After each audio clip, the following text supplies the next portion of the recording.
Dan il-podcast joffri spazju fejn il-mistiedna jesprimu l-ħsieb personali b'mod liberu u responsabbli fuq suġġetti varji, mhux neċessarjament ikun hemm qbil mal-opinjonijiet tal-mistednin. Għalhekk nistiednu lill-udjenza sabiex tevalwa l-argument miġjub u bl-ebda mod ma jsir attakk personali fil-kummenti. Hija l-intenzjoni tal-produtturi li dan il-podcast ikun spazju fejn il-libertà tal-espressjoni tiġi dejjem imħarsa b'responsabbiltà u b'rispett sħiħ.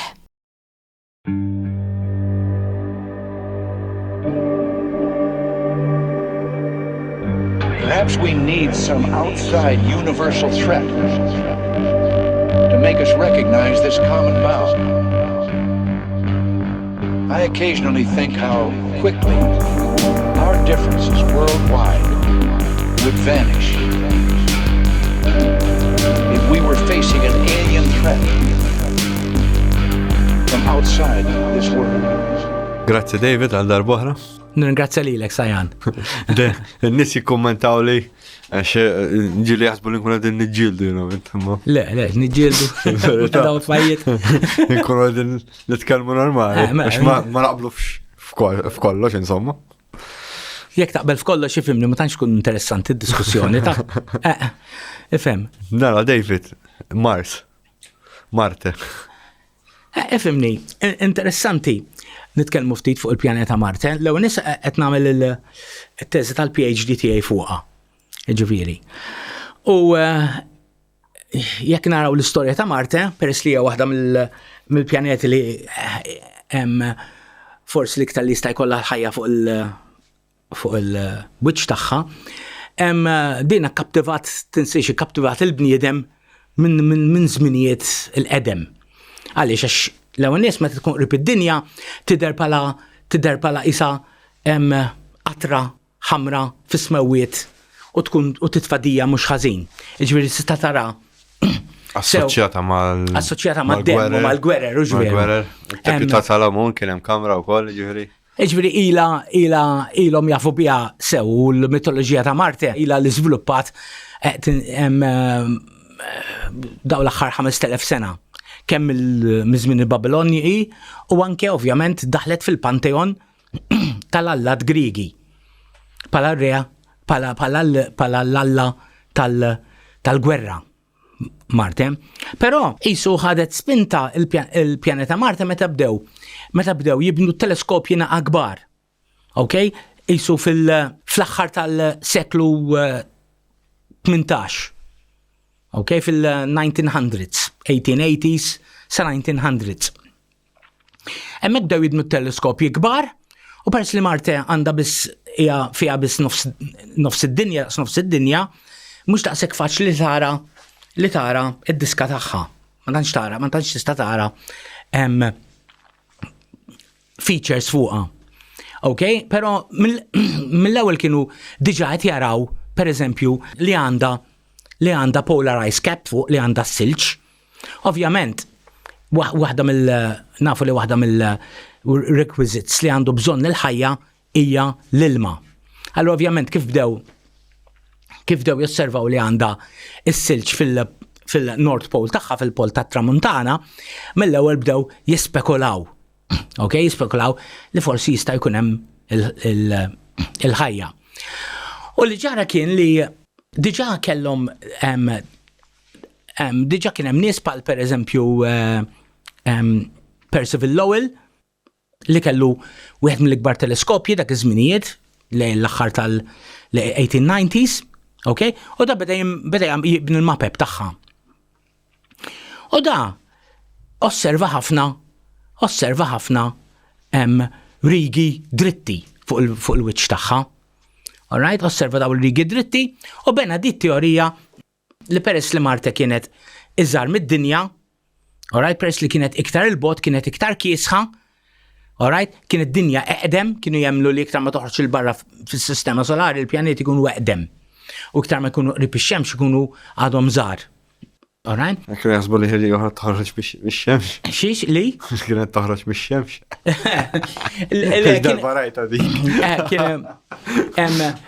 Kellhom l-ipotesi tagħhom ta' dak iż-żmien insomma minħabba ovvjament li kienu għadhom ma żviluppawx kemm it-teknoloġija u kemm il-ħsibijiet biex jibnu teoriji iktar realistiċi. U da qal mela dawet jibnu sensiela ta' kanali. Alright, sensiela ta' kanali biex iġibu l-ilma mill-North Pole sal-Ekwatur. Issa da żmien kienu diġà qegħdin waħlu alright, termometri ma' teleskopji biex jippruvaw ikejlu wiċċ Marte. Astja. Kemmu iwa, diġà.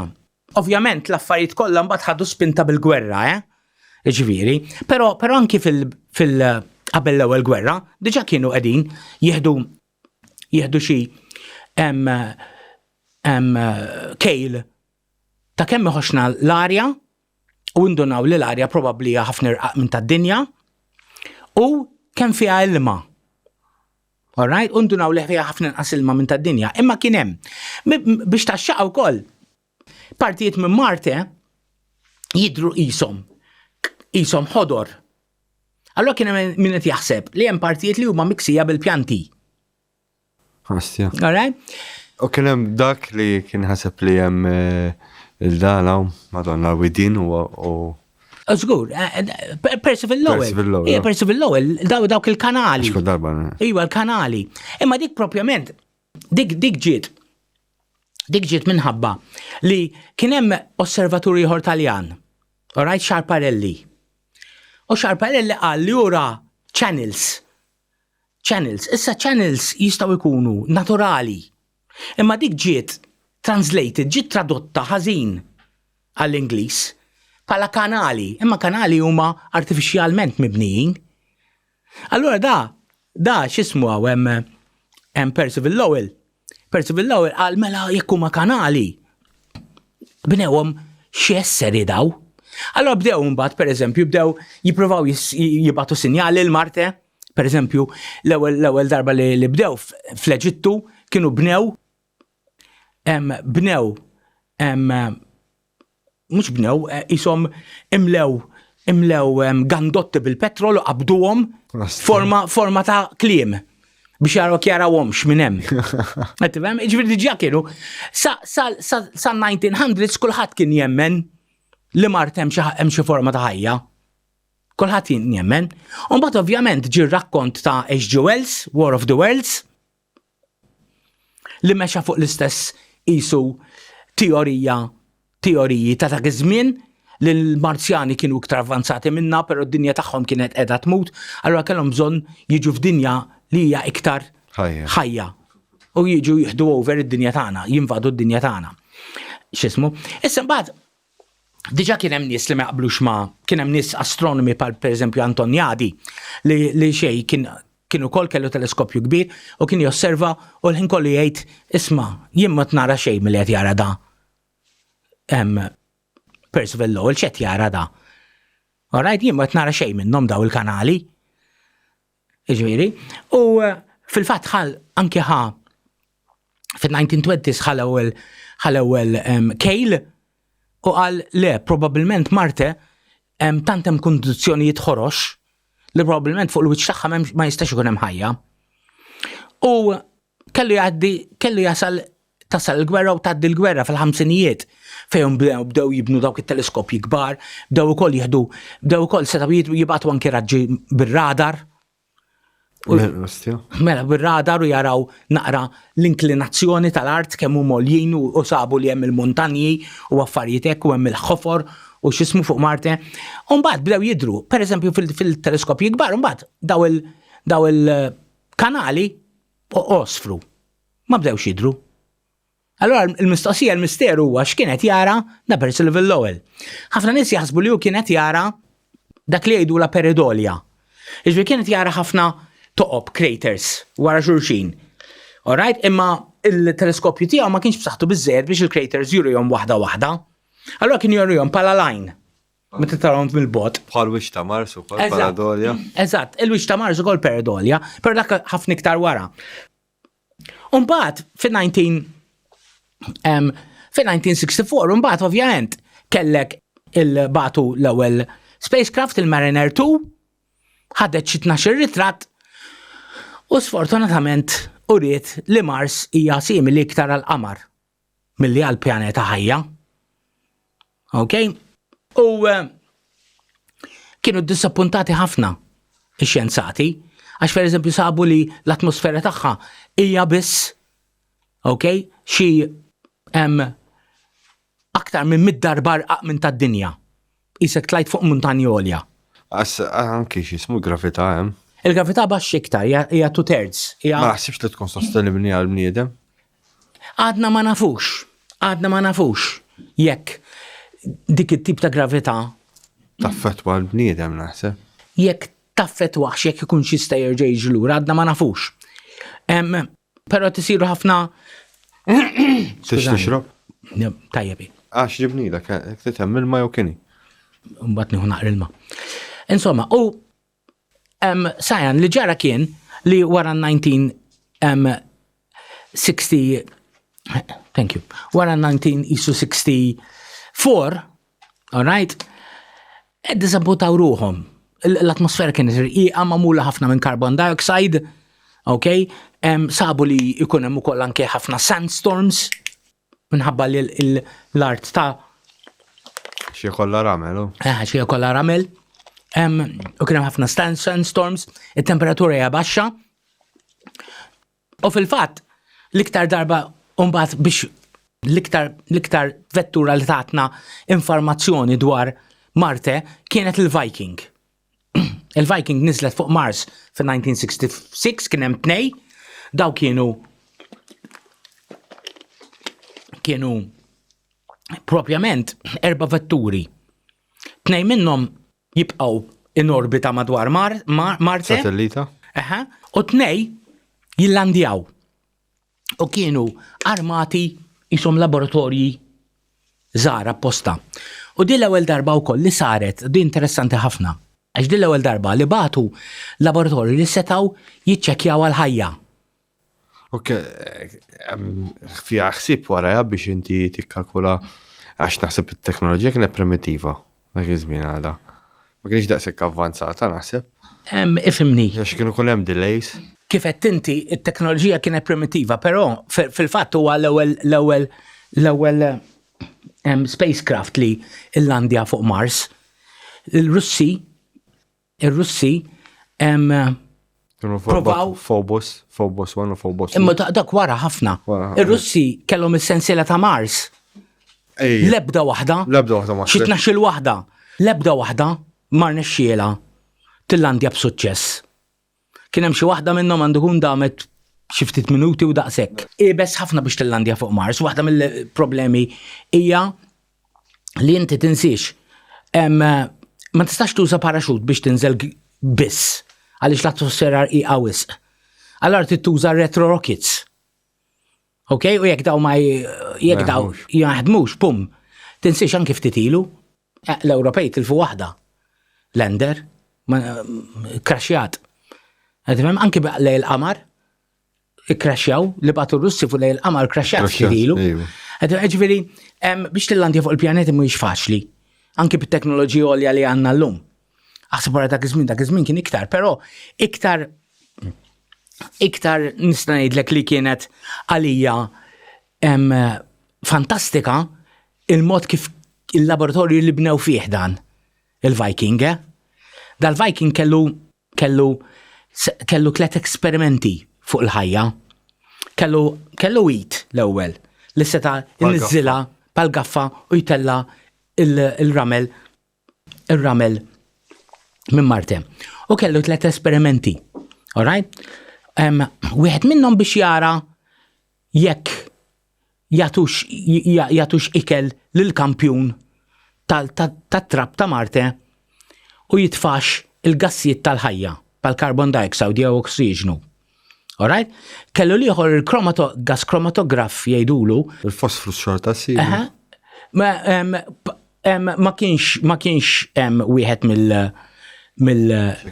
sibu wkoll. Sibu għax il-gas chromatograph, all right, kien hemmhekk biex jaraw biex isibu daw il-chemicals tal-ħajja, karbon, fosforus, sulfur, affarijiet hekk. All right? Okay? U kellhom daw l-esperimenti Okay? Li kellhom wieħed minnhom dan li sort of jitfaw ir-ramel li jieħdu minn fuq Mars ġo qisu tip ta' brodu ikel biex jikbru, dan għamlilhom ċaqliqa. Dan għamlilhom ċaqliqa. U bdew josservaw li l-ammont ta' carbon dioxide żdied. Issa, kellhom esperiment ieħor fej seta' it-tielet esperiment seta'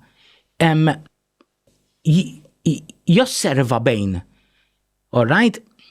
Jekk il-karbon li jintefal barra u ix tip ta' karbon jgħidulu karbon 12 jew liħor jew karbon normali. Għaliex? Għaliex jekk inti titfalu ftit karbon 12 u dan jibda jħu nnifs, jekk kun hemm il-bakterja pereżempju jieħdu nnifs all right? Daħ jitfalek il-barra, il-karbon 12 jerġa' u inti tkun tista' tikkalkula kemm qiegħed jieħu nifs, right, kemm qiegħed jiekol affarijiet hekk. Daw kienu tlet esperimenti li saru. Kif għedlek l-esperiment tal-brodu ħadem. Fil-fatt, ix-xjenzat li mitftitilu li ddiżinja l-esperiment tal-brodu, ngħidlu jiena, baqa' jsostni sal-aħħar li dak sab il-ħajja.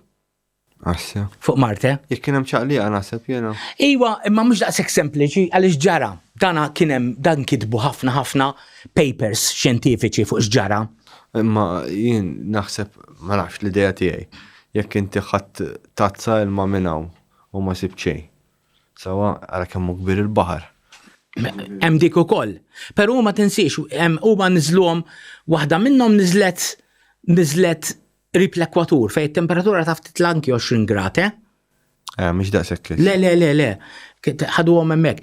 Imma qed nifhem li qed tgħid inti, jista' jkun hemm partijiet fej dik hija waħda minnhom. Illum il-ġurnat pereżempju fej qegħdin jesploraw il-karrijiet fuq Mars. Alright, taf li hemm il-karrijiet fuq Mars. Ma dak bir-riħ naħseb. Tar-riħ qed tgħid. Le, hemm karozzi fuq Mars il-rovers. Alright, le ħsib takax darbanhom bdew josservaw il-linji. Kien il-ġebel temexxi il-ġebel. Le, daw il-rovers fuq Mars daw apposta ġo riverbeds batuhom, fuq il-qiegħ ta' xmajjar. Qegħdin daw apposta. Ifittxu fil- Dak Curiosity u Curiosity u Perseverance. Il-Perseverance qiegħed apposta qiegħed ġo xmara, ġo qiegħ ta' xmara miexi palissa jew qrib tagħha, all right, li tagħti għal qadira nixfa, Mhux hekk baxkis. Żgur, għax illum ma fadalx traċċa tal-ilma, imma biex inkomplu fuq tal-Viking li ġara kien li mbagħad huma dak il-ħin, dak iż-żmien huma x-xjenzati l-oħra qalu isma' jista' jkun li l-brodu għamel reaction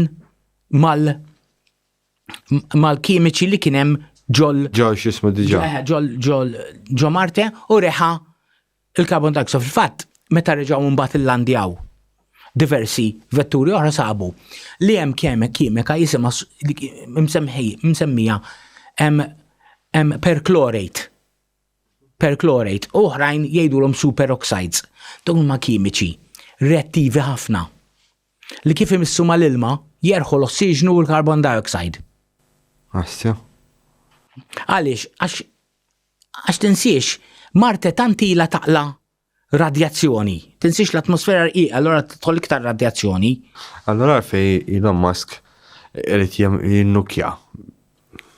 Imma issa ngħidlek għalfejn irid jinnukja. Ma tagħmilx sens. Le tagħmel. Issa ngħidlek għalfejn. Biex isaħħana tistenna naqra ma rajt tisħol. Le.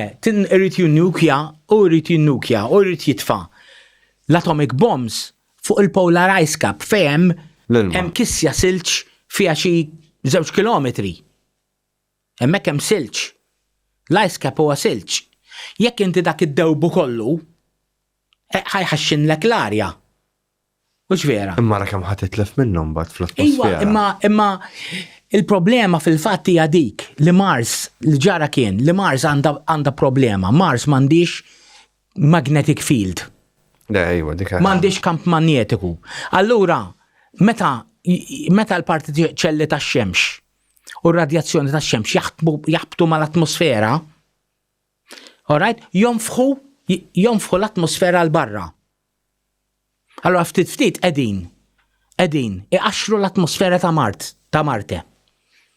Għalhekk nafu żgur li l-atmosfera ta' Marte 3 biljun sen ilu kienet ħafna iktar ħoxna. Għaliex? Għax hemm l-maġieri. Biex inti kollok l-maġieri, l-ma jiġri, irid ikollok bil-forsa atmosfera iktar ħoxna. Għalxiex il-pjaneta tidher daqshekk ħamra? Għaliex għandha fir-ramel tagħha għandha kimika tal-ħadid jisimha limonite. Mhux minn FeO2. Mhux ionization mill. Le, FeO2, limonite. Ġifieri, anki ir-ramel stess, jekk ir-ramel stess tinkaljaħ bix-xemx, joħroġ l-ossiġnu minnu. Hija raġuni għalfej Elon Musk irid imur hemmhekk u jrid jibgħat il-makkinarju l-ewwel biex jagħmlu l-arja. Inti ejja nitkellmu fuq kolonizzazzjoni l-ewwel qabel ma nitkellmu fuq terraforming, inbidlu l-Marte pad-dinja, l-ewwel ħammorru hemm l-ewwel. Mela biex immorru hemm, alright? Skont Musk ovvjament irid li jwassal il-makkinarju l-ewwel. Alright? U l-makkinarju li kun automatiku ikun jista' jagħmel pereżempju l-ossiġnu mir-ramel. Jew nkella iħaffer l-ilma u jistorja l-ilma ħalli meta jiġu l-kolonjalisti jsibu l-ilma lest. U mbagħad l-ilma tista' tużaha x-xorb jew nkella tista' taqsmu permezz tal-elettriku, alright, f'idroġenu u ossiġnu. L-idroġenu tużaħ bħala fuel u l-ossiġnu jużaħ biex jaħdu n-nifs.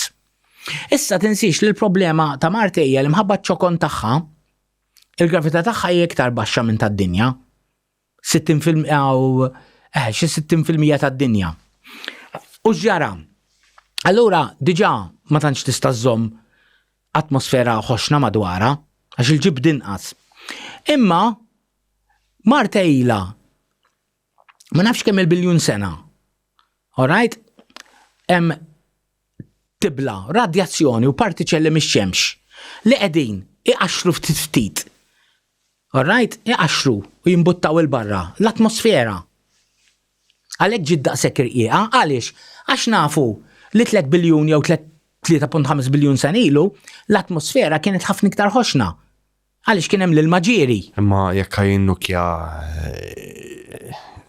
l-ice caps irid jgħaddi perjodu twil u mbagħad. Jekk ħajjinnukja l-ice caps skont biex għax inti ħajkollok ħafna ilma radioattiv. Jiena dit nuking ifhimni it's just an idea, hija idea biss.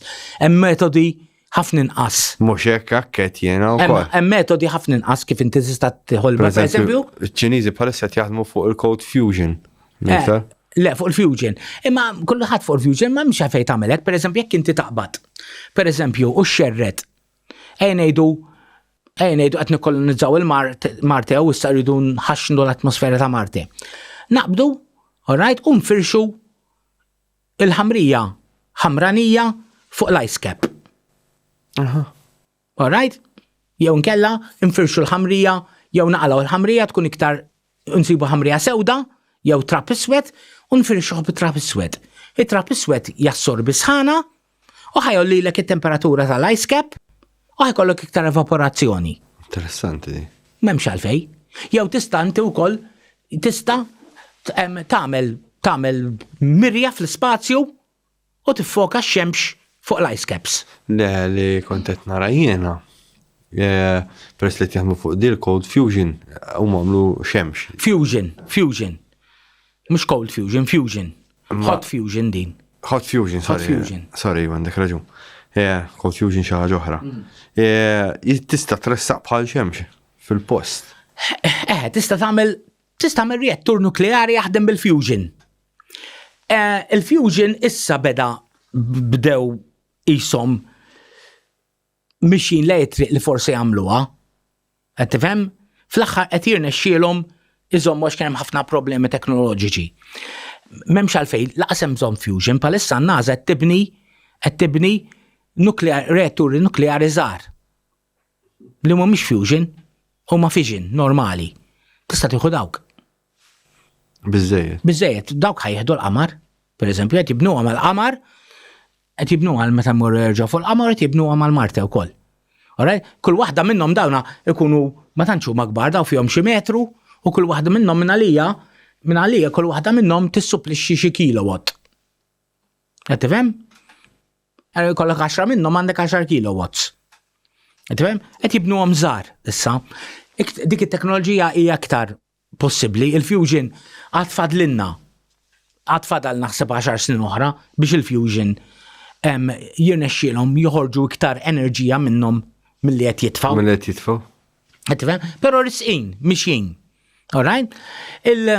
X'ismu? Issa ta' Marte li għandek huwa li nafu żgur li 3.5 biljun sen ilu kienet iktar abitabbli.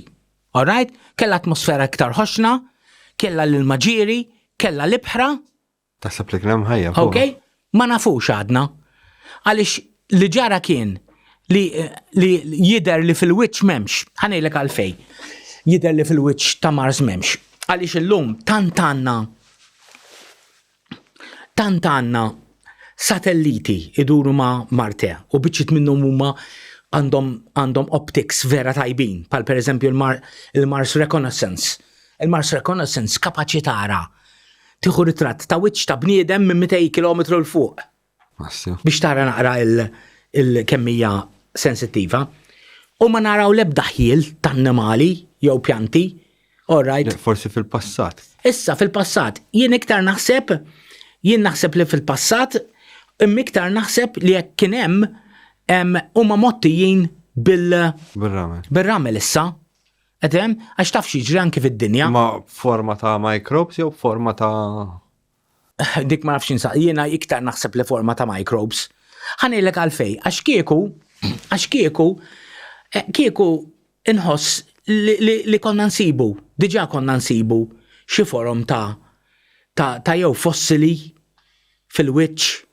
Qed tifhem kieku kien hemm l-annimali kbar. Qed tifhem u dawn ma jidrux. Qed tifhem ġieli orajt, ġieli jġibu xi ħaġa li tisbaħ xi fossila. Ġifieri ma fimni. Jien qed nitkellem pereżempju jekk inti tmur il-Gobi Desert, il-Mongolja, tara l-għadam tad-dinosawri. Mikxufin. Iwa, jinkixfu ħabba ramel għax ir-ramel itir. Qed tifhem? Ma jistax l-istess ramel jkun bħal blastu jqaxxar kollox. Imma ma ġebel ikunu ta' ġifieri diffiċli biex tissembla stjum ta'. U ma għaxu ġebel, il-fossila hija ġebla. Daħal il-ġebel u post l-adma. Astja. Ġifieri fl-ebda post fuq Marte ma naraw. All right? Jien ngħidlek għax jien anki ġieli nara ngħid isma' ħan nara fuq il-YouTube għax dawk jgħidu li qed jaraw ta' fenti fuq il-YouTube jgħidu. Ġabu li raw dragun. Jaraw dragun u dawn un bat ngħid fejt jarawhom daw, x'inhu ma jaraw daw. Ta' fenti ħafna. Imma il-biċċi li nħoss li kieku ifhimni kieku kien hemm ngħidu kien hemm xi ċiviltà ila li mietet di 10 biljun sena. Mhux se ssib xejn. Jaqret kollox birri. Mhux se ssib xejn. Laqas fuq id-dinja? Kif taħseb li spiċċatek il-pjaneta? it-teorija hi li dejjem minħabba li kienet iċken, all right, il-gravità tagħha qatt ma kienet b'saħħitha biżżejjed biex iżomm l-arja milli toħodiela x-xemx. U fl-istess ħin ix-xemx ma setax iżomma stabbli. Jew le, għaxejn għad naħseb li iktar ma toħroġ il-barra. Ħanerġgħu niġu għall-oħra li ma nafx jekk semmejniex il-kamp magnetiku. Il-problema ta' Mars hija li Mars m'għandix kamp magnetiku pad-dinja, m'għandix magnetic field. Aħna x'daqqiet ninsew kemm il-magnetic field fid-dinja hija importanti. Magnetic field tad-dinja ma mix-xemx. Le, mid-dinja. U mill-kor. Il-magnetic field fil-kor. Imma per eżempju, jekk ix-xemx tkun qed iktar il-bot minna, il-kor ħajiksaħ. Ma tantx għandu x'jaqsam magħha le. Li jiġri huwa sajan li inti il-magnetic field palma taf tagħmellek isa force field madwar id-dinja. Li jekk jiġu l-partiċelli bil-qawwijin mix-xemx, all right, daw Alright, isa tarka, jibbounsjaw. Ma skont kemm ikunu dajk, ikun hemm xi flejer imbagħad. Ejwa, right, ma xorta ma tagħmilx għax tinsix għandna atmosfera ħoxna wkoll, iridu jippenetraw l-atmosfera. Imma l-atmosfera qed tiġi protetta mill-magnetic field. Il-magnetic field mhix qed tħalli. Għalhekk ma sofrux radiation. Għalhekk l-atmosfera tagħna mhix qed tittiekel. Ta' Mars ittieklet. Għax m'għandix magnetic field. Iġifieri mhux imbilli tmur u tgħid ħanerġa' nagħmel il-Mars pad-dinja. Vera, hemm numru ta' hemm il-xejdu l-ommaw. Il-materja prima hemm qiegħda, l-ilma, l-ossiġenu, l-idroġenu, metalli hemm qegħdin, imma inti trid tagħmel ċert li wara ngħidu jirnexxielhom jagħmlu terraforming, ibidlu l-Mars wara xi 1000 sena jagħmluha pad-dinja. Inti tagħmel ċert li din ma terġax tibda x-xemx teqridlek l-atmosfera. L-atmosfera. Allora inti tibnila wkoll kamp magnetiku. Alright? Lillum għandna kalamiti b'saħħithom biżejjed li nistgħu nirreplacejaw. Taħseb? Yes, żgur, mela illum probabbilment ikunu jistgħu jagħmlu iferxu numru ta' kalamiti, qed tifhem? U jagħmlu magnetic field. Ejwa żgur. Illum hawn kalamiti tan-neodymium li huma aktar b'saħħithom mill-magnetic field tad-dinja. Astjoni ma rajtix di. Ħarbitli. Mela. Il-neodymium, magnets. Iġifieri, inti mhux biss trid tħaxxen l-atmosfera, alright? Ħalli kif tħaxxen l-atmosfera tibda tpolla t-temperatura. Għax l-atmosfera hija isa gverta. Iżomm it-temperatura tollija. Mela kif inti tolli t-temperatura, is-silġ jibda jdub ikollok l-maġiri. Imma inti trid tagħmel ċert li dak iċ-ċiklu jibqemm. Għax inkella x-xemx ħatibda l-atmosfera li rnexxielek tagħmel tkissirielek. Għalhekk trid tagħmel kamp magnetiku wkoll. Interessanti. Qed tifhem? Mhux biżżejjed jiġifieri li tirreplaceja l-xismu. Ovvjament l-ewwel kolonji ħajkunu kolonji żgħar. Fuq il-qamar ta' Mars. Fuq l-qmura ta' Mars. Trump. L-qmur ta' Mars huma tinsix l-qmura ta' Mars ftit ilu rajt. Rajt ritratt veru dettaljat tal-James Webb. Għanna ma rajtux da. Ta' Mars. Aw ta' Phobos. Mux Phobos, le, Phobos, ejwa. Ta' Phobos. Phobos. L-ikbar wieħed, insomma, fih daqs Malta, insomma. Illum sajan. Illum għanna teleskopi li kapaċi jarawhom. U kapaċi jieħdu measurements tagħhom daw. All right? Iġveri dik l-idea li, per eżempju, Phobos kien xi spaceship. Alright, memx atmosfera u memx gravita daqseg bizziet u xorta għadu jidur jisu satellita. Iwa, le, imma tinsiex li il-gravità għanda ħaġa, hija forza dajfa ħafna, imma kapaċi testendi fuq tul ħafna. Qed tifhem? U tinsiex il-qmur ma żgħar. Le, żgħar. U ma żgħar. Comparison ma ta' d-dinja. Tad-dinja pereżempju. U ma żgħar. Id-dinja fih 1/4. 1/4 diameter. Das pjanet oħra. Isu pjanet oħra, ġifieri. Qed tifhem? Allura, ġifieri mhux daw l-ideat strambi dwar Phobos anki kien hemm li qabel kien hemm anki il-conspiracy li pereżempju ħafna mhux qed jillandjaw fuq Marte. Alright, għax qed jisparawlhom, jew qed jaqrduhom. Alright. Ma dak ir-ritratt Stramp, Phobos one. Le, Phobos 2. Phobos 2 dak. Kien Stramp dak ir-ritratt. Stramp kien. X'ismuh, imma. Stax tgħid li mhuwiex Stramp. Huwa Stramp. Però ma tantx tagħmel sens għax fil-fatt illandjajna affarijiet fuq Marte jekk hemm xi ċiviltà. Ta? Għalfejn ma erduhomx daw. Għaxem, ta' finti, għaxem il-conspiracy theory li l-Marzjani marru jgħixu taħt l-art. Taħt l-art. Nsibona diffiċli. Għetivem, hemm ħafna conspiracy theories, hemm bizibilju li conspiracy li darba fuq Marta kien hemm nuclear war, All right? Dik rajta wkoll.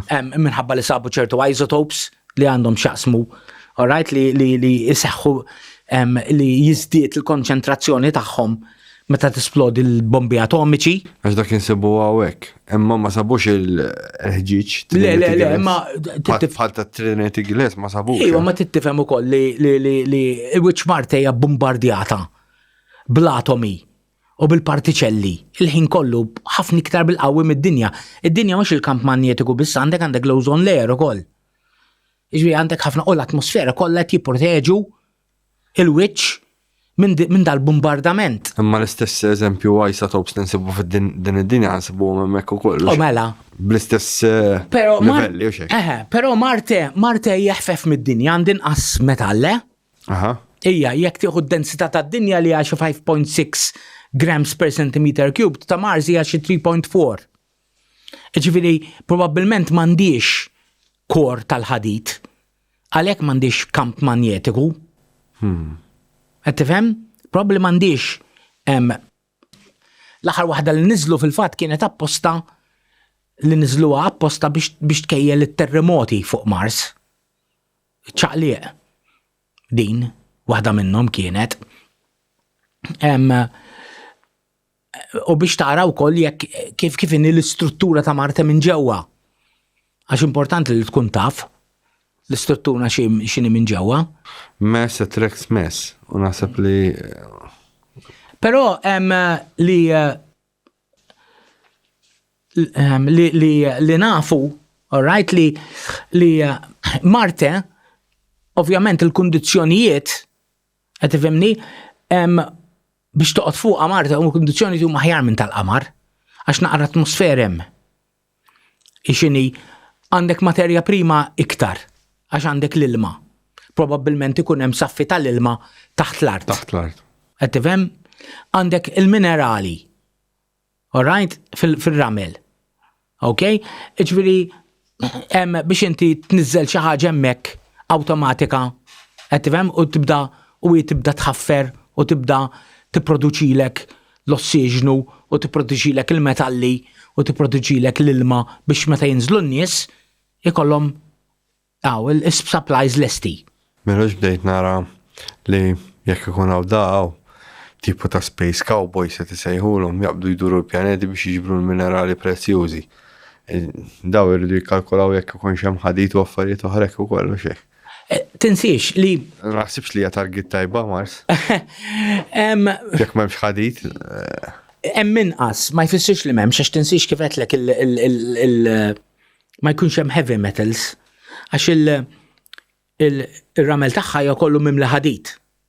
Però tinsiex li waħda mill-għanijiet tal-spiritual opportunity li kienu żewġ karrijiet li bagħtu qabel, dawk li damu 12-15 sena jduru fuq Mars, kienet li jistudjaw il-ġeoloġija, jistudjaw il-ġebel. All right? U da ma nsafux, u da sabu li ħafna mill-fenomeni ġeoloġiċi fuq Mars huma simili għal tad-dinja.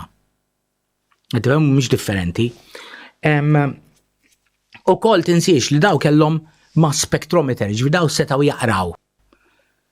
Daw għandhom il-kapaċità, ovvjament il-perseverance u l-curiosity iktar. Daw għandhom kapaċità jisparaw blazer fuq il-ġebel. Id-daw li jitfa, all right, jieħdu ritrat tiegħu u janalizzawh u jagħtihom breakdown ta' x'tip ta' metalli u elementi hemm fih.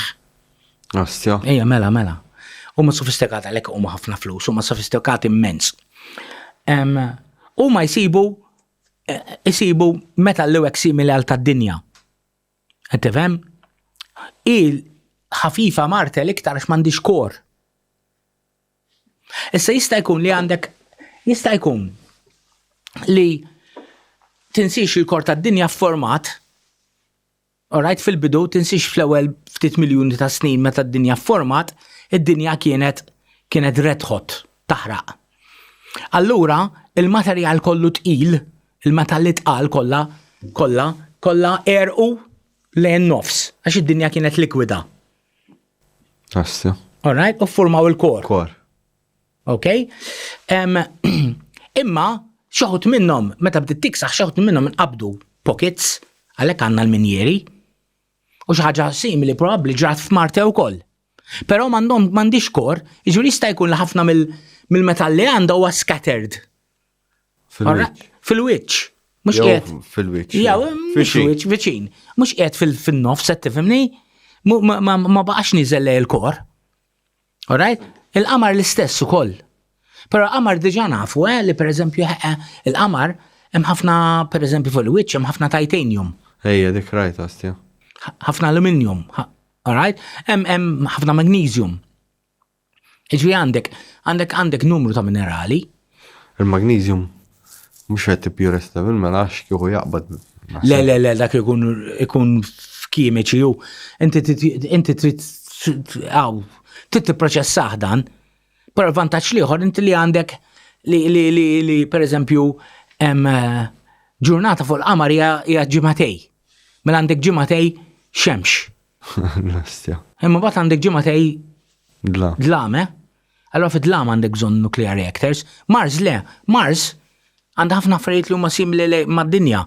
Mars pereżempju 24 siegħa u nofs il-ġurnata, kważi daqstana. Daqstana huwa distja. All right, il-xisimma maw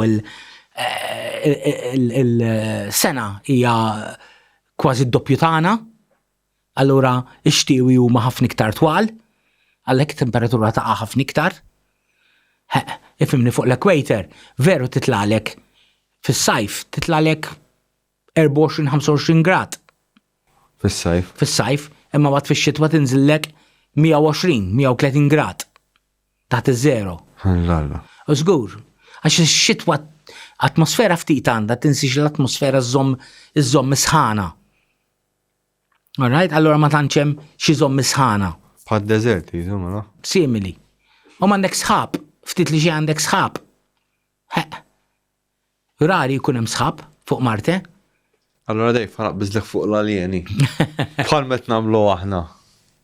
Qed nibatu l-probes. Sa dik interessanti. Dawk jibatu l-probes? Bla dubju li jistgħu fil-fatt ħafna jaħsbu li jekk id-dinja qed tiġi alright viżitata mill-alieni l-ewwel ħadd tiġi viżitata minn dawn il-probes, minn dawn il-magni, ovvjament u tinsiex li dawn il-magni ħajkunu ħafna iktar avvanzati minn tagħna għax daw iridu jaqsmu, daw iridu kollhom teknoloġija li jaqsmu, alright, id-distanzi bejn l-istilel li aħna s'issa m'għandniex. Min jaf. Alright? Ngħidu li m'għandniex. Alright? Li sissa ma jidhirx li għandna. Jew ma nafux inħadmuha. Jew ifhimni. Jiena din l-kwistjoni tat-teknoloġija nara ħanejlek għalfejn. Nafx għax tara dak ta' Salvatore Pajis. Ejja ġieli rajtu, iva. Imma rajta kif taħdem is-sistema skontu. Ejwa, ma jagħtikx id-dettalji kollha ma mill-lider tit sandwich u bejnietom ikun minn bda tip ta' plazma. Ejwa, ma ifhimni, fejnu il-laħam, fejn il-paper xjentifika biex nkunu nafu bl-eżatt. Jekk hemm patent fuq il-ħaġa mhux feasible biex ikun hemm patent fuq. Jekk hemm patent iva, imma imbilli taqbad tista' tippatentja kollox l-Amerika, anke perpetual motion machines, magni li supposti jagħmlu l-enerġija mix-xejn, tgħidx kemm hemm patentjati, ma jfissirx li jaħdmu Ma jfissirx li jaħdmu. Għax tista' tippatentja, patenting hija basically li inti pal copyright. Qiegħed tipproteġi l-idea tiegħek. Qed tifhem? Issa waħda mill-iktar affarijiet li taġġibni fuq it-teknoloġija aljena li jiena assolutament ma nara l-ebda ħjiel ta' teknoloġija aljena fit-teknoloġija tagħna. Le, ovvjament. Dik, issa din qed nitkellmu fuq teknoloġija, maħniex qed nitkellmu fuq teknoloġija li jekk aħna l-argument qabadna vettura spazjali li kapaċi tivvjaġġa minn stilla l-oħra f'ħin qasir. Il-qabża tagħha teknoloġika di naħseb taqbel miegħi li ħad tkun eluf ta' snin. Eżatt. Qed tifhem? Issa hemm żewġ għalija possibilitajiet. Waħda minnhom hija li t-teknoloġija tanti avvanzata li da isek bat jinnaf u tajt tablet lil gorilla. Ma xħajħadmu, żgur. Jista' jqelleb il-daw u hekk ma mhux ħajreplikaħ, ma jistax jagħmel ħaġa. All right, dik. Okay? U l-oħra hija li dawn assumi li ħajkunu jistaw faċilment fl-opinjoni tiegħi jinħbew minna.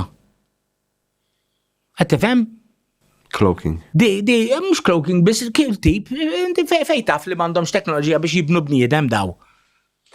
Qed tifhimni? Jien taf xi tinsib bħalissa bħalma tkellimna fil-privat li tipo ċertu apparitions reliġjużi jisom bħal meta tipprova taffettwa is-sitwazzjoni tar-reġjun dak il-post.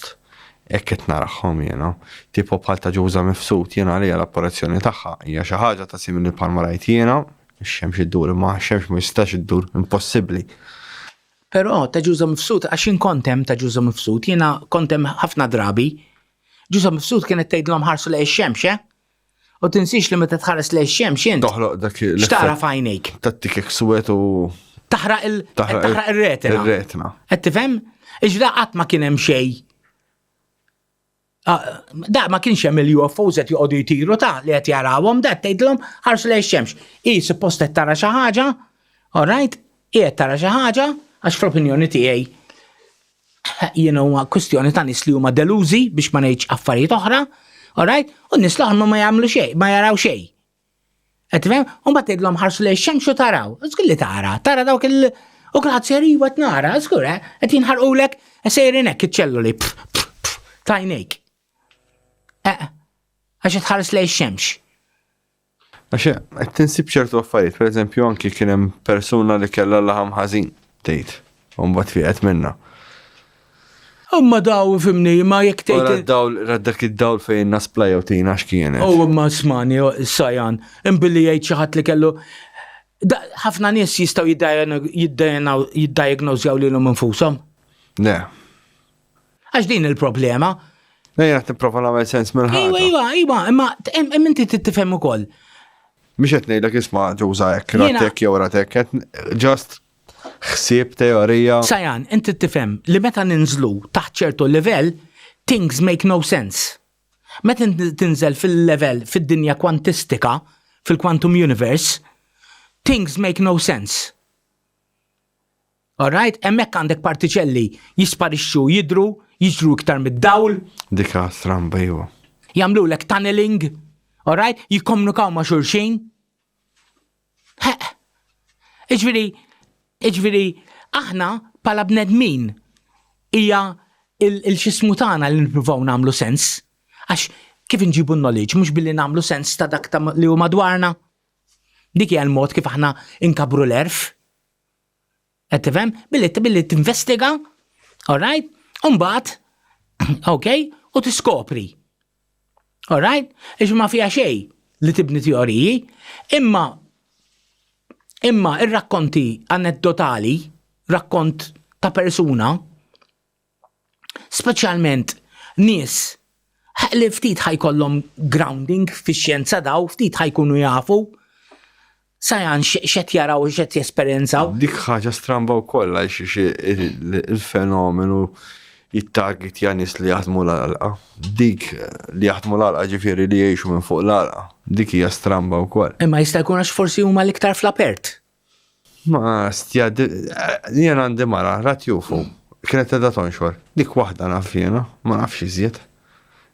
Imma jisom il-bdiewa u nis li jihdu ħsib l-annimali jisom liktar li huma targeted ħanejtek. Għandi kas eżempju ta' cattle mutilation. Jena. Mux cattle naċu tiġiġ. Żmien twililu. Mux nax sorry, skużawni. Investigate kas. Naħseb wieħed mill-uniċi każi f'Malta ta' ta' feri. Ta' xieħ li da qal li ra raġel żgħir Ejja. fih forsi piet. Okay, fl-għalqa tiegħu kienet jiekol ħobża biż-żejt. All right? U mar biex jipprova jaqbdu da talaq jiġru daħal bej il-ħajt tas-sejjieħ. X'ħanejt jiena? Ħanejt li l-ferries jeżistu jew li da Domanda, Alright. South ta' Malta. Le, Nord kien, fil-fatt. U x'ħanejt li hekk jew inkella li da jew xorob xi naqra biżejjed. Qed tifhem? Okay? Ma jekk nis ikun hemm iktar minn persuna Ija, ma waħda. daw biss, daw tlajer, u biss. Dil problema, inti tinsiex, fi xjenza għandek il-kwistjoni ta' repeatability. Things have to be repeated. Iġviri jekk jiena ngħidlek li jien, alright, fil-kamra tal-banju tiegħi. Alright, l-affarijiet. Alright, jiflowtjaw. Tara Alright, ħajni. l-ewwel trid tara, trid tkejjilha u trid tiġi tara mhux inbilli qedlek jien. Le, nipprova nagħmel sens minn dawn l-affarijiet. Qed tifhimni? Bħal Dik hija- mekk solvej dak il-każ. Ija, dik hija x'ismu anki jekk nitkellmu fuq il-paranormal, pereżempju nista' nsemmilek żewġ każijiet l-investigajt jien ta' ħarsijiet. All right, wieħed minnhom huwa il-każ tal-warehouse fejn kienu jisimgħu ħafna ħsejjes ta' isom nies bil-korazza mixjin, allura f'moħħhom daħluha li fuq il-bejt tal-warehouse, għax ġo warehouse kien għeddi, mixjin il-kavallieri, għax hekk kien il-ħoss Ġilna ma t-nitħat. ta' kavallieri isma' di. U insomma, u jien kont mort ninvestiga u għettilhom isma' ħannara naqra il-madwar kif inhu jiena. U ninduna li kellhom katusa tal-ilma fuq kull naħa biex jieħu l-ilma minn fuq il-bejt ħajniżlu. U dik il-katusa kienet tieħu l-ilma minn fuq il-bejt u tniżlu minn ġo xaft fejn kien hemm l-apparat ta' lift. Għaxtja. L-apparat ta' lift. U kien hemm xi ħadd u qaluli li l-ħin ukoll ta' meta daw il-korazzi jibdew jinstemaw u jimmort għal-ħin u bdejt nismagħhom. U qed ġaraw jien. Naħsat. Naħsat qed ġaraw jien. Ma stennejtiex. Ma stennejtiex jien ara. Fl-aħħar xi ħaġa li ġrat.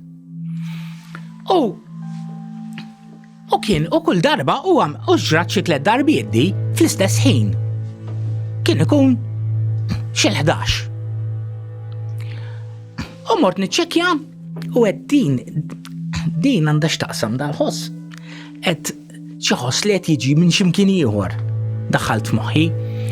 U indunajt li il-katusa tal-ilma li fil-fatt laqas kienet tintuża għax kienu għamlu katusa oħra ma dik ħallew hemm u kienet mkissra f'ċertu postijiet, kienet mkissra wkoll anki ġol xaft. U mort inkellem il-min kien juża l-lift hemmhekk u sibt il xi ħadd li kien b'diżabilità. U kien juża l-lift u kien xejdulu għaw telefon operator da. U kien jispiċċa fil-11. U kien juża l-lift fil-11. Allura qed nisma' il-ħsies tal-lift. U meta nimxi taħt il-warehouse, il-ħsies jinbidlu f'qishom korazzi. Għax qed jiġu modulati mill-katusa. L-astja. Imma eżatt, Eżatt. Għandi storja Eżatt. ta' persuna li kella esperjenza, ġifieri, u ma samma ta' affarijiet mekkaniċi. Dik kienet interessanti u waħda mill-li naħseb li autentiċi. Għandi każ ieħor ta' tifel kelli wieħed nafu, inserta sirt nafu mħabba li kont nallem it-tifel tiegħu. Kont nallem it-tifel tiegħu. U t-tifel tiegħu għalli sera aħna għandna ħares. Qedlu iwa jien. U qedlu għidli fuq l-istorja insomma, għalli għax għanna ħanut ta' ċeramika. Għalli xi drabi iċ-ċeramika qed taqbad u tisplodi.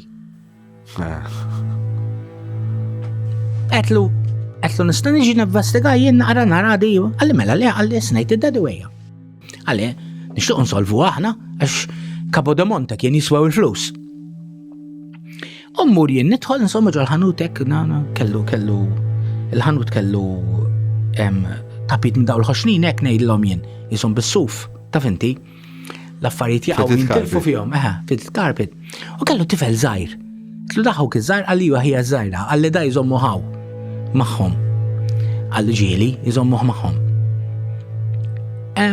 Qedlu sma' qedlu nistgħu nagħmlu esperiment, qedlu l-missier qedlu nistgħu nwaħħlu kamera u nagħmluha fuq it-tifel. Qedlu nħalluha 3 ijiem għaddejja.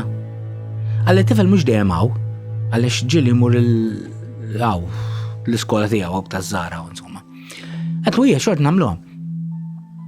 U iċempilli għalli isma' għalli naħseb solvejnija ta' għalli raħ il-filmat missieru. Mela dat tifel x'kien jagħmel, dat tifel kien hemmhekk kien jiġi vera bord, kien vera jiddejjaq. Dat tifel u da sab. Missieru kien darba kien jikkaċċja missieru u sab il-let shot. Iċ-ċomp. Assja. Sab iċ-ċomp. Kien jagħmel iċ-ċomp hawnhekk. Ma jinduna ħadd jiflik jom. Ovvjament ma jħabtu ma' Capodamonte.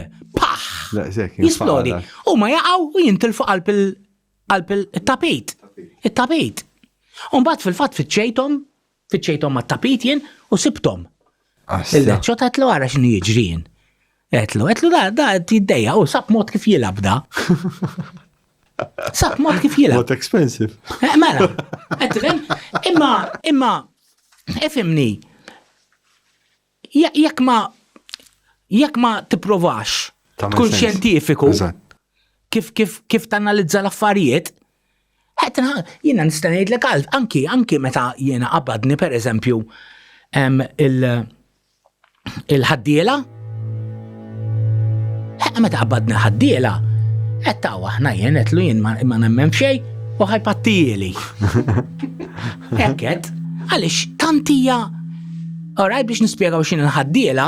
Min isofri bil-gallbladder, l-istess ħaġa. Normalment hija aktar xi ħaġa li għandha x'taqsam man-nifs. Alright? Man-nifs jew laħam ħażin fil-mnieħer, alright, jew nkella għax hija tip ta' sleep paralysis. Paralysis, ja, sleep paralysis. Meta kelli di tal-gallbladder jiena, tisofri minna. Għax, wara nikol chicken, fried chicken jew hekk, jew xi ħaġa bil-butil. Żgur mela, ħabba. U kienet jiġri li dil-biċċa xogħol. Jiġifieri, meta niġi biex inqum ma nistax inqum. Nebqa' mobbli hekk. Però tiegħi għar minn hekk kienet għax li kien jiġri huwa. Ewer ta' x'inhu jiġri u la nista' ngħid. Ewer u paralizzat. Imma l-għar huwa li qed tisma' l-passi, tisma' l-bib jinfetaħ, tisma' l-passi u tħoss il-ġisem nieżel fuq is-sodda x'taf inti jekk xi ħadd iriqed miegħek tħoss is-sodda nieżla. U mbagħad tħossu ġej għal fuqek u tħoss it-toqol u tħossu jonfoħlok f'wiċċek. U inti ma tistax tiftaħ għajnejk, u inti ma tista' tagħmel xejn, u mbagħad qisu ftit wara dak iż-żħin tkun imwerwer. U sertajt niftakar kont qed nikteb xi artikli fuq l-UFOs dak iż-żmien u kont għadni kif rajt ktieb fuq is-sleep paralysis u l-abductions. Insertajt, allora kont vera lucky, din hija sleep paralysis, żgur. U mbagħad waħda qisu switch, pup, jitlaq kollox. U ma kien hemm ħil ta' xejn. Ejdli titwer wirx. Żgur li titwer. Anki jiena kont qed tillibba x'inhu jiġri. Titwerwer u. Titwerwer. Qed tifhem? Allura Mirko kellu waħda wkoll. X'kienet Mirko? Hija komuni ħafna iktar, qed tinsix. Inti smajt ħossu qabel? Smajt qisu x'ħadd dejjem nistqajla, x'ħadd qasam biċċa bambu. Bad kif taħt għajnejja kont ġifieri paralizzat imma qisu hemm xi kalamita enormi qed tiġbidni ġejta wer l-slip. Ma bżajtx dak il-ħiwra ma bżajtx ġifieri. Meta qisu just reverse tek football normali. Dvarja ħafna xiġilhom in-nies, ġifieri.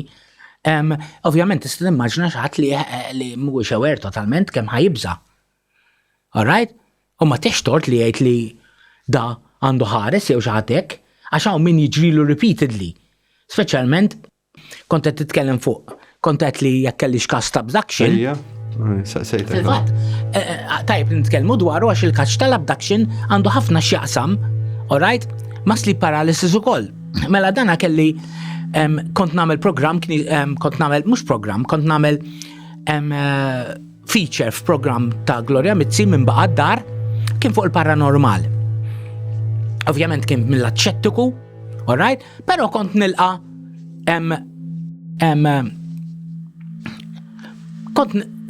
kont ninvestiga ħafna affarijiet li jgħidu lin-nies. U niftakar li darba ġie wieħed ikellimni, kienu ġew kemm il-darba, ġie wieħed ikellimni wara jistennieni għalli nista' nkellmek għalli għax jiena vera inkwetat, qedlu Monika vex ġara. U għad jirrakkontali għalli isma' għalli għax jiena inħobb ħafna għalli l-fantaxxjenza Star Trek Space 1999 u affarijiet hekk. Għalli ma fl-istessin għalli jien qiegħed mal-karizmatiċi. Għalli nħossni konfus bihom daw. Daw. Għetlu fimni, għetlu jina ma tantx nista' ngħidlek x'tagħmel, għetlu fimni għalija meta tagħmel xejn ħażin u għetlu ma int intrabatt ma' karru tħalt ġo klabb u jekk trid tibqa' fih dal-klabb. Tissegwi regoli. Trid tissegwi regoli. Għetlu m'hemmx tagħmel, għalli però mhux dik li qed tinkwetani l-iktar, għalli l-iktar li qed tinkwetani hija għalli li jiena mmur għall-meditazzjoni biex naqra l-Bibja il-ġnien tal-Milorda. Pietà. Għalli mbagħad għalli nintref insensija, għalli u xi sigħat wara għalli nqum. Għalli ukolli għalli x'ismu għalli ma naħsibx li ħolma, għalli kolli dak li tlajt fl-ispazju qed nħares lejn id-dinja. Nafx kienet. U ħames anġli bojot. Alright, qed iħarsu lejja kif jiena qiegħed hekk niflowtja hekk. Qed iħarsu lejja u jgħiduli li l-bnedmin, alright, irridu joqgħodu attenti għax ħajqirdu d-dinja. Li hija l-ħaġa li l-aljeni dejjem jgħidulhom lill-bnedmin. Jekk segwejt x'kienu jagħmlu l-kontaktis tan-1950s u 60s, dak kien dejjem imma bil-kliem jew visually. Bil-kliem kellmuh. Alright? U qedlu isma' ħanejlek, qedlu ħaġa li qedlu isma' inti għandek xi problemi ta' ħeltu hekk, għalli koll mnieħer miżdud. Għalli nuża l-inhaler. Għalli għaxġili jaqtali nifsi. Għetlu kemm il-darba ġrat, għalli di tiġri l-sikwit. Għalli. Għetlu jina nista' nagħmellek test biex nark tlajċ fl-spazju. Għetlu suppost jekk tlajt fl-spazju, għetlu inti domtem. Għalli jien normalment wara 3 sigħat nerġa' nġi f'tiegħi. Għalli ma meta nkun hemm fuq nħoss li nkun ili hemm, ma nafx kemm. Għetlu għajn neħdu t-test tal-kalsium, kont naħdem fil-laboratorju, ħatlu test tal-kalsium u ġi normali. Għalix ħatlu test tal-kalsium għax is-serum kalsium meta titla fl-ispazju, is-serum kalsium jonqos ħafna. Ok, u huwa indicator li kont fl-ispazju. Għalix fl-ispazju il-kalsium jilliċja il-barra mill-adam u jidħol fil-dem. Insomma, u għalek l-astronauti per eżempju jibatu kol iktar mill-ġebel u mill-ġebel fil-kliwi u kol. U danaw għetlu barħan ejdlek isma minni, għetlu mur kellem tabib fuq xismu għalli għetlu għetlu minti għandek għetlu ħan qabdek maċaħat li fuq sleep paralysis specializzat għabbattu ma għaw konsulent, għabbattu għetlu mur għandak il-konsulent ma randu ġifiri. U fil-fatt, dat neħilu l-laħm ħażin minn mnieħru, alright, beda jħun nifs sewa, U ma reġax. Ma baqax tiġi. No, ma kellux xismu għaw, ma kellux dil-vizjoni iktar. Kienet kollha xi forma ta' hallucination minħabba. U xorta baqa jmur jaqra hemmhekk fl-istess post. Ejja baqa jmur jaqra l-istess postu hekk. Ġifri mhux minn xi pjanta. Le. Hallucination kienet. L-akaċja. Huwa fattur ta' ħafna nies li jesperjenzaw xi trippa u jaħsbu li jkollhom xi inkontru ma' xi ħaġa. Hemm pjantu wkoll, però da fil-każ tiegħu kienet kwistjoni ta' hallucination. Minħabba li kienet jiġri u minħabba li ma tantx kienet jieħu nnifs probli moħħu kienet jerħi iktar endorphins.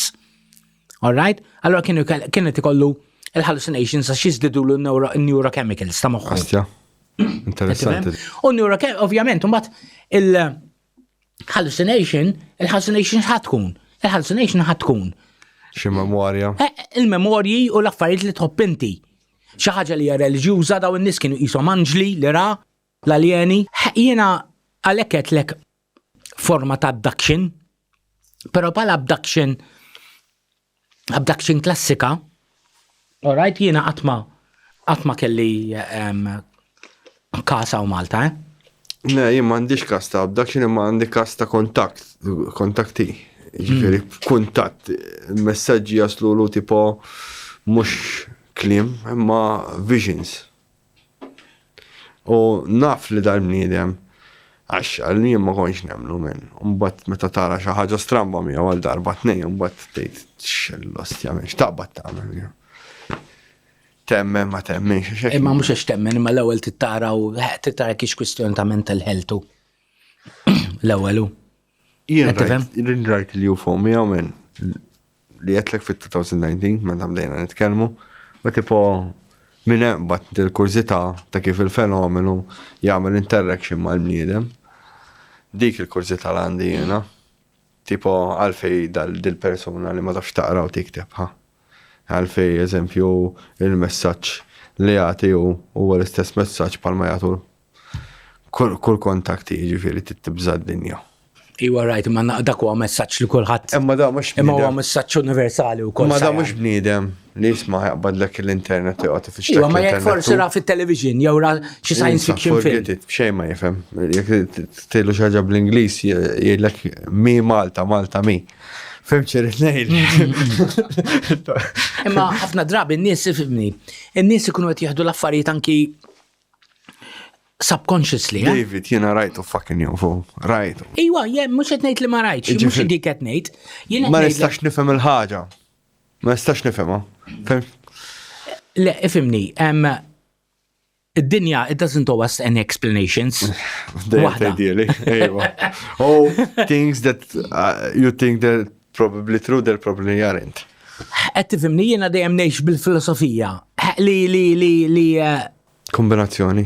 Mhux għax kombinazzjoni biss, għaliex il-komplessità tal-moħħ u tal-interaction tagħna tant hija komplessa li s'issa għadna ma nefhmux sew kif issir.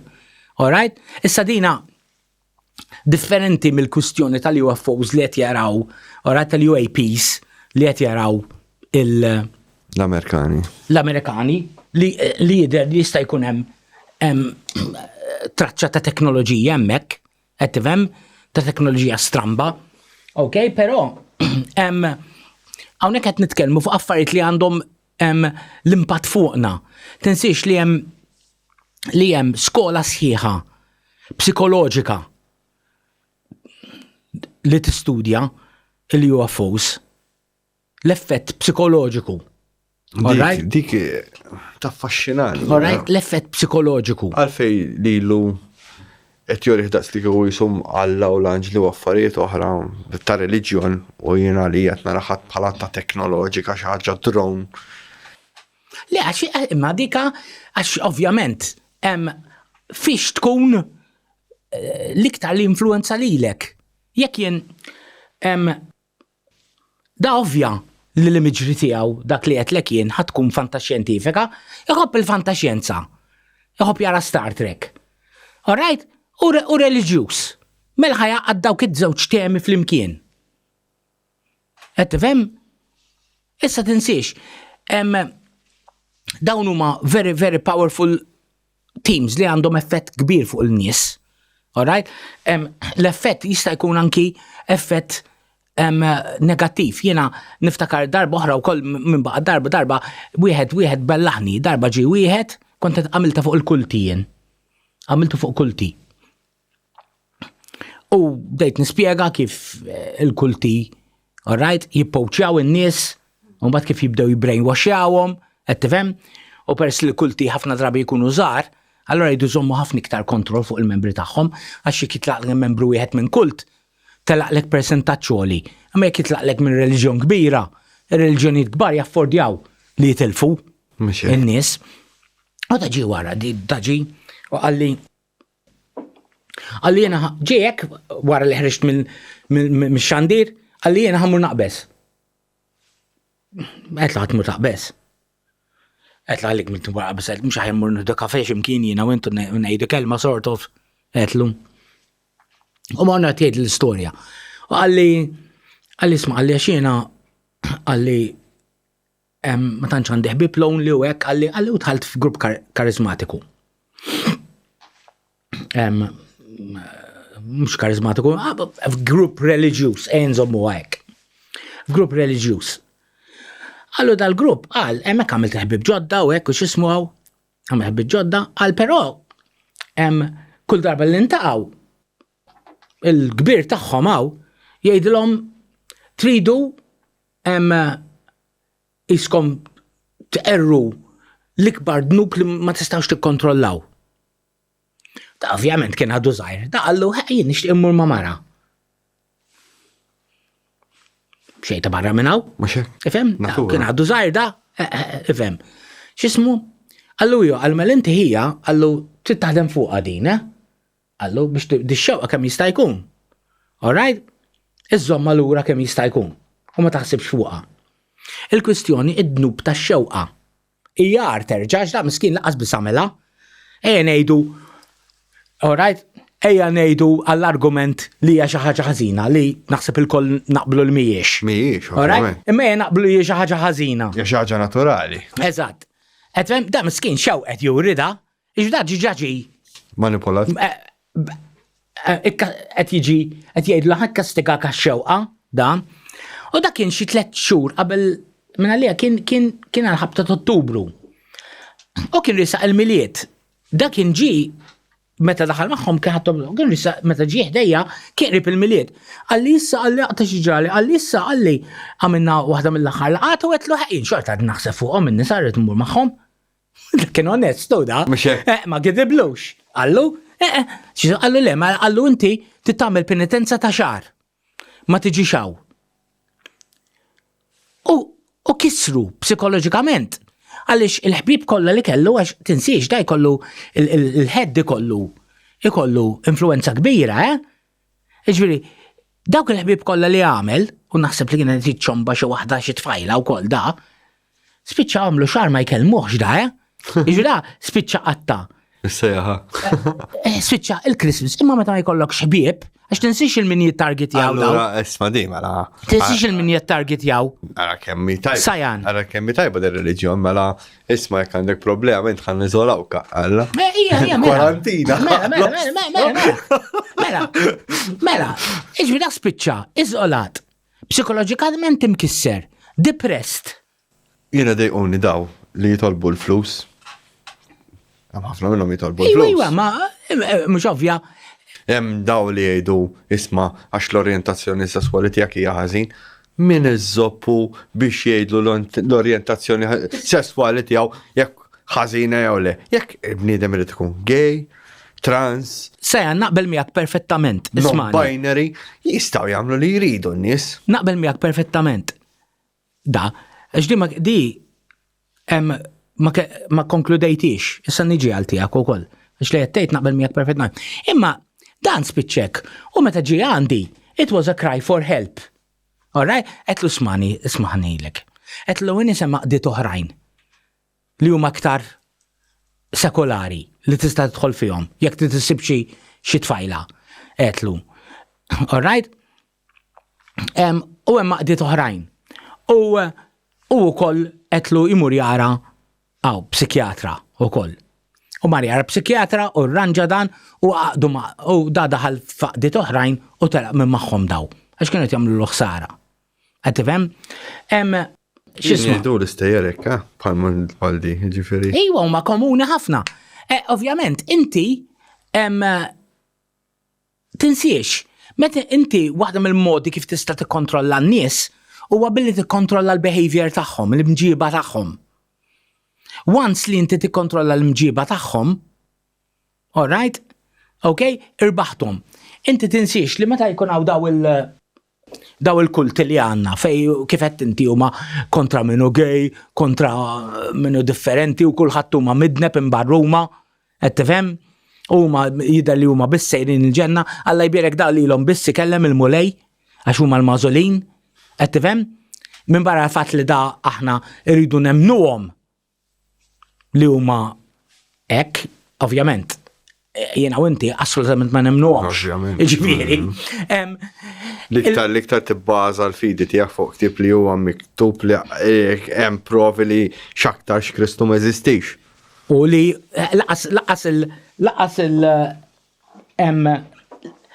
l-evangelisti, l-erba' evangelisti ma kienu jisimhom hekk, ħadd ma jaf min huma. Ġifieri da hemm ħafna hemm ħallija dik ifhimni, dan kulħadd għandu il-ktib tiegħu, ġifieri, mhux se noqgħod ngħid x'ismu għall-ħares noqogħdu niddiskutu dak għax dak għandna tliet programmi oħra niddiskutu il-veraċità tar-reliġjonijiet. Imma l-fatt huwa li hemm ħafna parallelizmi bej it-twemmin reliġjuż u twemmin fil-UFOs. Qed hemm numru ta' parallelizmi. All right? Li hemm dik ix-xewqa li hemm xi ħaġa oħra ikbar minnek. Qed hemm? U fil-fatt meta jsiru surveys kollha juru, is-surveys kollha juru li min jemmen fir-reliġjon jemmen ħafna iktar fil-paranormali u UFOs u affarijiet hekk. Qed hemm? Hemm parallelizmi ħafna bejniethom. Jiena qed inkun naf x'rajtin. Dik id-differenza. Dik hija palma naħseb li jridu jkunu jafu x'raw, all right, jridu jkunu jafu x'raw il-Navy Amerikana. Dik banali wkoll l-oħra. Għandhom l-answer, ġifieri, u mhux qed joħorġuh. Forsi jibżgħu mill-answer. Above atomic secrecy. Above atomic secrecy di l-iktar ħaġa li jekk għalla tangibli men oħroġa ħankunu nafu x'inhi x-xjenza mhux hekk taħdem. Imminti vera, imminti għax minnu skeptik bħalek, ħajja pa skeptik, ħajsir iktar skeptik. Ija, imma inti ma taħsibx li koll hija probabbilment kwistjoni ta' biża'. Biża' f'liema sens. Ta' biża' li jekk inti għandek xi ħaġa ma tafx x'inhi bil-Malti qed titnejjek bik. Qed tifhem? U ma tistax taqbadha u ma tistax taqbdha l-art. Qed tifhem? It-teknoloġija tagħha it blows you out of the water. Għejdli kif ħadd iddilja magħha. U m'hemmx mod ta' kif tirrepleka. U inta għandek l-iktar qawwa navali b'saħħitha fid-dinja u di qed titmejjel bik. Ġifieri naqblu li hemm xi ħaġa stramba. Li qed jaraw xi stramba żgur u daw qed tidher dina. Ara ma taqbilx miegħi li jekk qed tidher illum kienet tidher fil-passat ukoll influwenzat reliġjonijiet u affarijiet oħra. Mhux qed ngħidu li bnew il-piramidi. Ismani. Sorry. Għala żobbok. Mhux qed ngħidu li bnew il-piramidi jew Ismani, dik hija ħafna fatt ta' xjenza oħra. Sajan li dik hija qabża naqra kbira. Qed tifhem? Jekk inti naħseb rajtu lil Jack Vallée. Ejja mara. Għax Jack Vallée ħadem ħafna fuq di teorija. Teorija li nibbaża jien fuqha u qed inkompli naħdem f'xi affarijiet oħra. Ħadem ħafna fuq di teorija li sort of in-nies jaraw daw l-affarijiet, all right, bil-lenti tat-teknoloġija u l-beliefs li jkollhom fi żminijiet meta jarawhom. Pereżempju lej il-1900s li UFOs kienu jarawhom jixbħu ħafna airships. Airships, All right? Per eżempju, ġieli minn daw l-airships ħarġu il-fairies u l-leprechauns. Għax f'daw kienu jemnu dak iż-żmien. Mhux l-aljeni.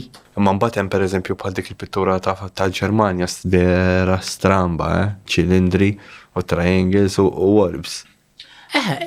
X'ismu ifimni. U ta' Kristoforu Kolombu wkoll. Hemm diversi kif naqbad ngħidlek, hemm diversi immaġni, all right, ta' li jistgħu jixbħu dal-fenomenu. Qed tifhimni? Hemm waħda minnhom eżempju, insejt fl-ma battalja kien hemm Ruman, jiġifieri li beda waqfu l-ġlied u beda jiddokumenta li bdew jaraw UFO wieqaf. U hemm dak il-papirus, it-turi papirus ukoll, jiġifieri li juri li hija xi ħaġa. Assoċjaw mal-law dak iż-żmien ta' tuli papirus, assoċjaw ma' xi ħaġa stramba fl-arja. X'ismu, hija kif naqbad ngħidlek anki l-kwistjoni tal-Amerikani hemm naħseb jiena inħoss li dil-kwistjoni tal-UAPs tant hemm pressure li kieku jafu x'inhi ta' qed jgħidu x'inhi. Għadhom ma jafu x'inhi taħseb. Jien ma naħsibx li jafu x'inhi. Jien ma naħsibx. All right? U naħseb għalhekk ġifieri mhux qed jitkellmu jien naħseb l-ikbar inkwiet tagħhom hija l-ikbar inkwiet tagħhom huwa li din tkun attwalment teknoloġija tad-dinja. Fis-sens li hemm xi ħadd li ivvinta teknoloġija li hija 500 sena għax jistgħu jsiru breakthroughs sajan. Mhix hekk f'40 sena morna minn kanun nisparaw il-kanun u xkubetta l-bomba nukleari. Ngħidu iċ-Ċiniżi sabu mod, all right? Per eżempju kif jillevitatjaw bil-magnetic field mod vera effiċenti. Li tantu huwa powerful leader li qisu qiegħed jinnega l-gravity. Imma aħna nibbażaw inti tgħid powerful jaf ikun hemm soluzzjoni oħra. Iwa, ma ħafna seta. Għax aħna neqgħu nduru ma l-equation ta' Einstein. Il-kwistjoni anki ta' li huma alien probes hija possibbli wkoll. Hemm it-teorija wkoll bħal tal-film Nope. Li huma ħajjin. Allura għalhekk jista' jkun li aħna ma nistgħux nirreplikawhom. Daqskemm hemm teorija li il-poplu tad-dinja qed jipproġettjaw. Ejwa, ma jien qed ngħidlek fuq jiena qed nażillek l-iktar li huma l-inqas wild. Qed tifhem? L-iktar li jistgħu jkunu possibbli bit-teknoloġija, qed tifhem? Jista' jkollok xi ħadd li jagħmel technological breakthrough. Li sab mod kif pereżempju jipproġetta magnetic fields qawwin ħafna. Kif nafu, inti bil-magnetic fields tista' tillevitatja, okay? U daw, ovvjament, u da qiegħed bil-Malti jitmejjel bl-Amerikani. Anti-gravity. Mhux anti-gravity da, laqqas u anti-gravity da. Mela. Da nawaw, jien ma nemminx biha l-anti-gravity, ma teżistix, ma ħoss li teżisti l-anti-gravity. Imma inti tista' tissimula xi ħaġa simili għall-anti-gravity bil-manjetizmu. Bil-manjetizmu. Qed tifhem? Raġuni għalfejn ma nemminx l-anti-gravity minħabba li l-ewwel nies m'hemmx il-gravità sal-lum, all right, hija l-inqas forza li nifhmu. Hija l-iktar forza li maħniex kapaċi nimmanipulaw jekk naraw il-forzi l-oħrajn. All right, insiex fl-univers hawn erba' forzi, all right, bażiċi. Għandek l-elettromagnetiżmu, id-dawl, ġifieri l-elettriku, għandek il-gravità, għandek il-forza nukleari il-qawwija, bħal meta jkun hemm meta jisplodu atom bomb, li dawk ukoll aħna nimmarpolawhom, nibnu l-reactors u hekk veru. U l-weak nuclear force, il-weak nuclear force hija dik li biha il-proton u neutrons jinżammu flimkien ġol nukliju.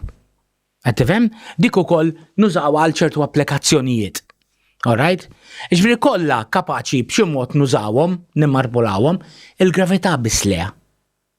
Il-gravità, alright, għada misterjuża, għadna laqqas nafu jekk jeżistux partiċelli tal-gravità. Tal-gravità. Gravitons, għadna ma d-detektjajnijomx. Għettifem? Issa, meta id-dawl il-partiċelli nimmarpulawhom jekk jien nagħmel mera.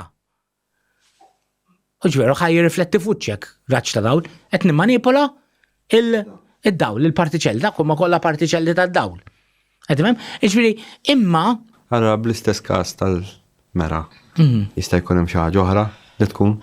Il-biċċa li għadna il-bot ħafna anki pala, issa di mhux qed ngħidlek tinsiex. Jiena ħobb nara l-esperimenti, l-iktar esperiment li joġobni huwa meta jaqbdu jitfgħu il-liquid nitrogen u jitfgħu il-kalamita tiġri fuqha.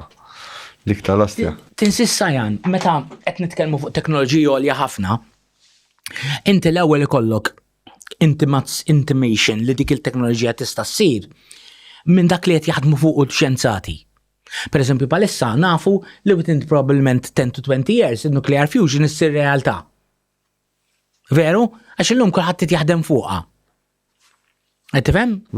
Iċ-Ċiniżi din iktar quddiem. Gravity per eżempju, għandna problemi kbar per eżempju kif naqdu l-gravità mad-dinja kwantistika. Ma jaqblux. Għandna problemi, per eżempju, l-elettromagnetizmu għadnieh mal-Weak Nuclear Force. Irnexxinna, rebħu Nobel Prize fis-71 għalli għadik. Dak tad-daqna. Min kien l-Electro Week. Min għalija nsejċ ismu għall-ismijiet dizastru.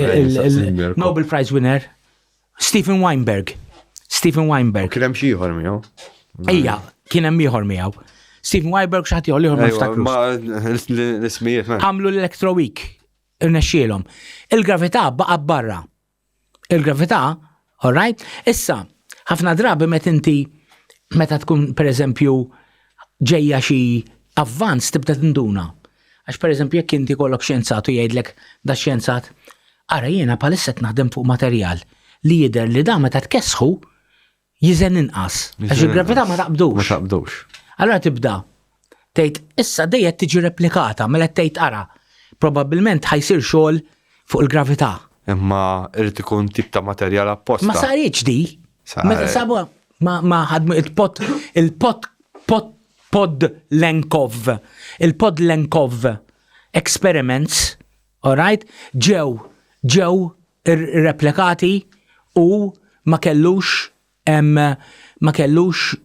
xejdulhom biżejjed aw ma kellux instruments fini biżejjed. Ġifieri ma feasible ħaġa. Le mhix. Il-Podlenkov, all right, fej qal li jekk itkessaħ materjal kellu materjal kesħu u qal li jekk tagħmlu f'magnetic field, all right, qed jonqos it-toqol tiegħu. Jillevitate, ja. Ma qed jonqos it-toqol tiegħu. Qed jonqos it-toqol tiegħu. U mhux levitate, ja, għax levitate qed tkun electromagnetism. Da le, qed tonqos it-toqol tiegħu qal. Ġifieri kien hemm anti-gravitic effect.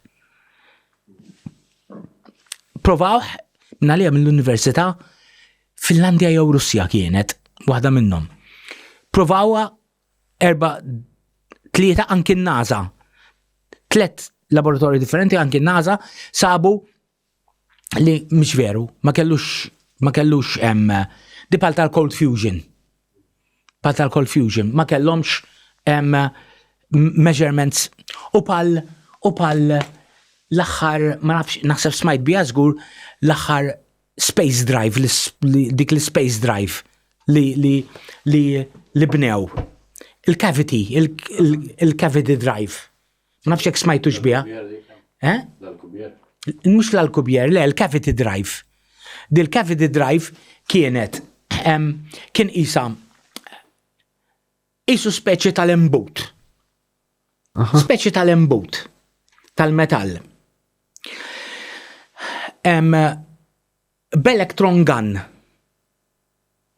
L-electron gun jispara l-electrons fuq screen u bil-momentum tagħha jiċċaqlaq. Astja.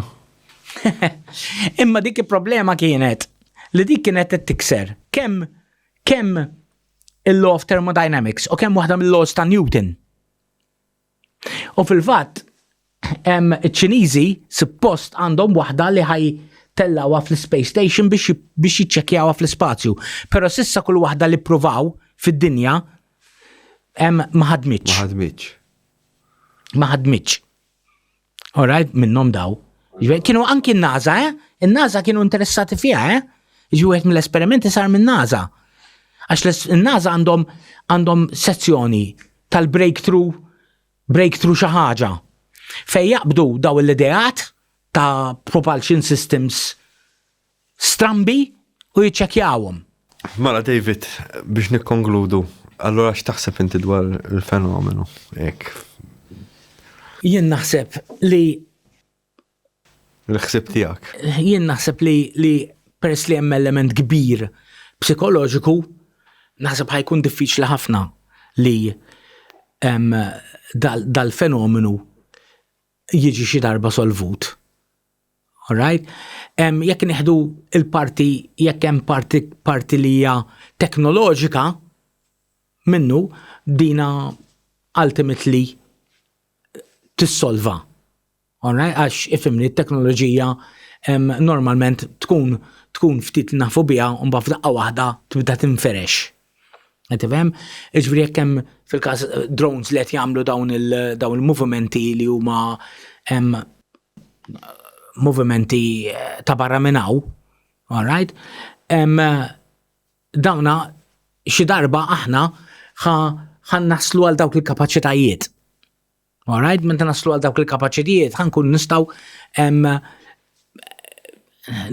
kif naqbad ngħidlek neżaminawhom b'mod aħjar.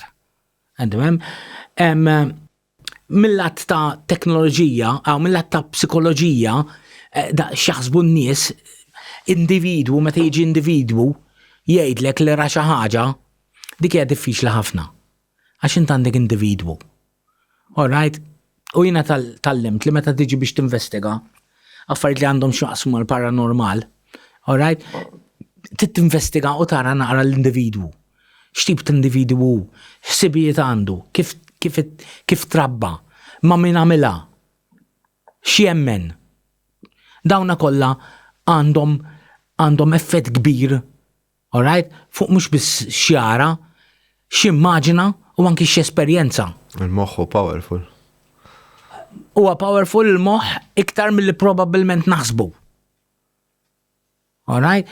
U fl-investigazzjonijiet tiegħi palma taf ftit li xejn kelli esperjenzi li ma stajtx nispjega b'mod sodisfaċenti, alright? U ħafna minnhom għandhom komponent li huwa psikoloġiku.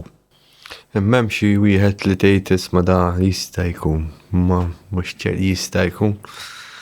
Kas wieħed li kelli ta' bniedem, alright, li qal li ra UFO fom ir-rieħ u li ma stajtx nispjega fis-sens li dan huwa bniedem li kien fom ir-rieħ, bniedem li huwa magħruf, alright, li l-attivitajiet tiegħu ma tantx huma attivitajiet legali, qed ġifieri dan ma tantx kien bniedem li jrid joqgħod jikxef qabtu, alright, u da ħass il-ħtieġa li jkellimni, alright, għax kien beża ħafna. Meta ra qal li ra dil-plattina niżla fuqu. Alright? Però din hija esperjenza tiegħu. Jiena nista' nieħdu minn kliemu. La naf f'liema stat psikoloġiku kien, la naf jekk kienx qed jixrob, jekk kienx taħt l-effett ta' drogi, alright? Ma kellu key point, kellu key point. Alright, ma nafx. Qed tifhem? Okay, dawk affarijiet li jiena ma stajtx ninvestigahom. Ma kienx hemm xi naf il-post jew hekk. Ma kien hemm l-ebda Lebda ħiel. Nistajt jien naf tiħu jien naf xi reading ta' radiation. Xejn ma kien. Xejn. Xejn ma. Geiger counter mhux problema. Geiger counter ħattu rajt xejn ma kien hemm. Xejn ma kien hemm. Background radiation biss. Għax eżempju jien għandi storja l-istess, qabel ma nagħlqu ma l-individwu qal li pereżempju dablu l-plastik. Il-plastik tal-windscreen, il-plastik tal-dashboard. Dakin għalli li waqfitlu l-karozza, U da waqfitlu wkoll ma rridix tistart għax dabulu l-wires. Mbagħad kien taħħa fuq il-gerax bid-diesel, damet biex startjat imma startjatlu.